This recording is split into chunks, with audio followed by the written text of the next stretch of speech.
नमस्कार। आदर्श शिक्षण संस्थान नागौर द्वारा संचालित 8वीं कक्षा हिंदी विषय की ऑनलाइन कक्षा में आप सभी भैया बहनों का हार्दिक स्वागत एवं अभिनंदन है। पिछली ऑनलाइन कक्षा में हमने वसंत भाग 3 के चतुर्थ अध्याय दीवानों की हस्ती, जो कि भगवती चरण वर्मा जी द्वारा लिखित कविता है, के प्रथम 2 पद्यांशों का अध्ययन किया था। उसमें हमने पढ़ा था कि देश के बलिदानी वीर मानते हैं कि वे तो आज़ादी के दीवाने हैं। उनका कहना है कि जब हम आते हैं तब हमारे संबंधियों के चेहरों पर उल्लास छा जाता है और जब हम जाते हैं तो उनकी खुशियाँ आंसुओं में बदल जाती है। आज हम उससे आगे के 2 पद्यांशों के बारे में अध्ययन करेंगे। ये इस कविता का दूसरा भाग है जो हम पढ़ रहे हैं। इस भाग में हम कविता की व्याख्या, शब्दार्थ, प्रसंग एवं विशेष का अध्ययन करेंगे। सबसे पहले कविता के तृतीय पद्यांश की पंक्तियां। किस ओर चले यह मत पूछो, चलना है बस इसलिए चले, जग से उसका कुछ लिए चले, जग को अपना कुछ दिए चले। किस ओर चले यह मत पूछो, चलना है बस इसलिए चले, जग से उसका कुछ लिए चले, जग को अपना कुछ दिए चले। 2 बात कही 2 बात सुनी, कुछ हंसे और फिर कुछ रोए, छक्कर सुख दुख के घूंटों को हम एक भाव से पिए चले, हम एक भाव से पिए चले। इन दोनों पद्यांशों में सबसे कम शब्दार्थ है छक्कर, जी भरकर या तृप्त होकर। भाव, एक रस, एक रूप या एहसास। जग, जगत, संसार, दुनिया।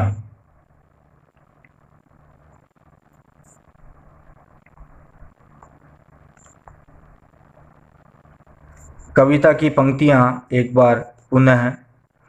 किस ओर चले यह मत पूछो, चलना है बस इसलिए चले, जग से उसका कुछ लिए चले, जग को अपना कुछ दिए चले। 2 बात कही 2 बात सुनी, कुछ हंसे और फिर कुछ रोए, छक्कर सुख दुख के घूंटों को हम एक भाव से पिए चले, हम एक भाव से पिए चले। प्रस्तुत पद्यांश हमारी पाठ्य पुस्तक वसंत भाग 3 में संकलित दीवानों की हस्ती नामक कविता से लिया गया है। इस कविता के रचयिता भगवती चरण वर्मा है।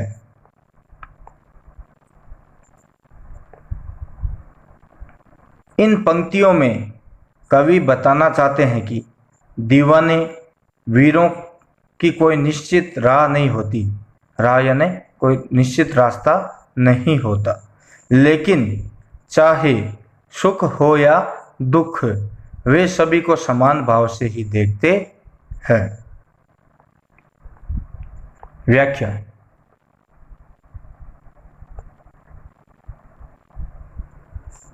किस ओर चले यह मत पूछो, चलना है बस इसलिए चले, जग से उसका कुछ लिए चले, जग को अपना कुछ दिए चले। कवि इन पंक्तियों के माध्यम से कहना चाहते हैं कि आज़ादी की राह पर बढ़ने वालों के लिए कोई राह निश्चित नहीं है। किस ओर चले यह मत पूछो, कि हमसे ये मत पूछो कि हम कौन से रास्ते पर जा रहे हैं, क्योंकि हमारा कोई रास्ता निश्चित नहीं है। क्योंकि दीवाने अपने लक्ष्य की प्राप्ति हेतु किसी भी रास्ते पर चल सकते हैं। चलना है बस इसलिए चले। दीवाने कहते हैं कि हमें तो बस चलना ही आता है और हमें चलते ही जाना है, इसलिए हम उस पे चल रहे हैं। वे इस संसार के लोगों को कुछ अपनी यादें देकर और उनकी भावनाएं लेकर आगे की ओर बढ़ते हैं। जग से उसका कुछ लिए चले, जग को अपना कुछ दिए चले। जग यानी संसार।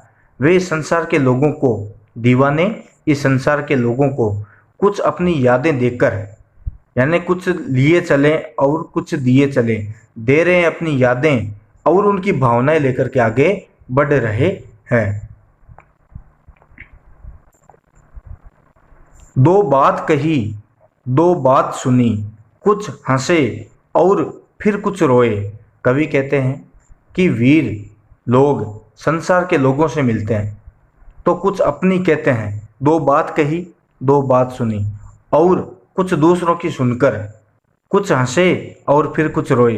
कवि कहते हैं कि दीवाने लोगों को अपनी बात कहते हैं और उनकी बात सुनते हैं, तो उनमें से कुछ में वो हंसते हैं और कुछ में वो रोने लग जाते हैं।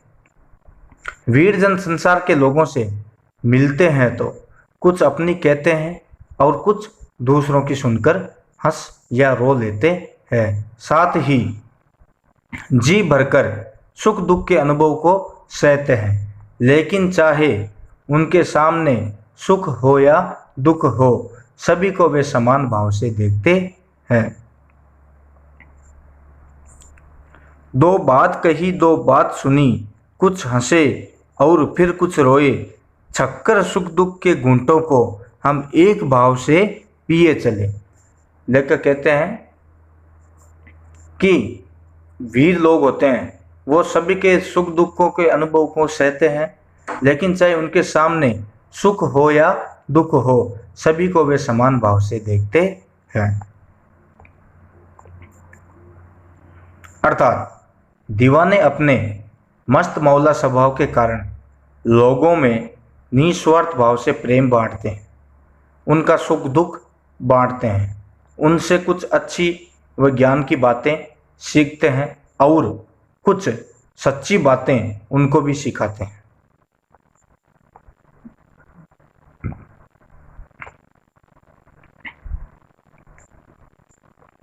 दीवाने कहते हैं कि सुख व दुख दोनों भावनाएं हमारे लिए एक समान ही है। हम लोगों की दोनों तरह की बातों को एक समान भाव से सुनते हैं।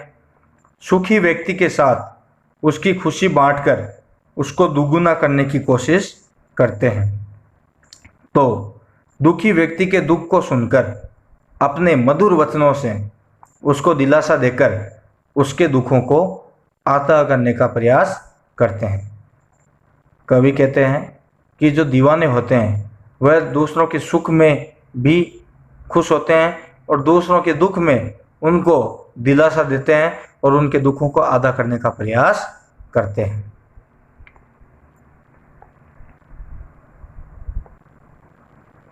दीवाने कहते हैं कि हम लोगों के सुख में हंस लेते हैं तो उनके दुख में दुखी होकर रो भी लेते हैं, पर हम सुख और दुख दोनों को एक समान भाव से देखते हैं, उसको सुनते हैं और आगे बढ़ जाते हैं।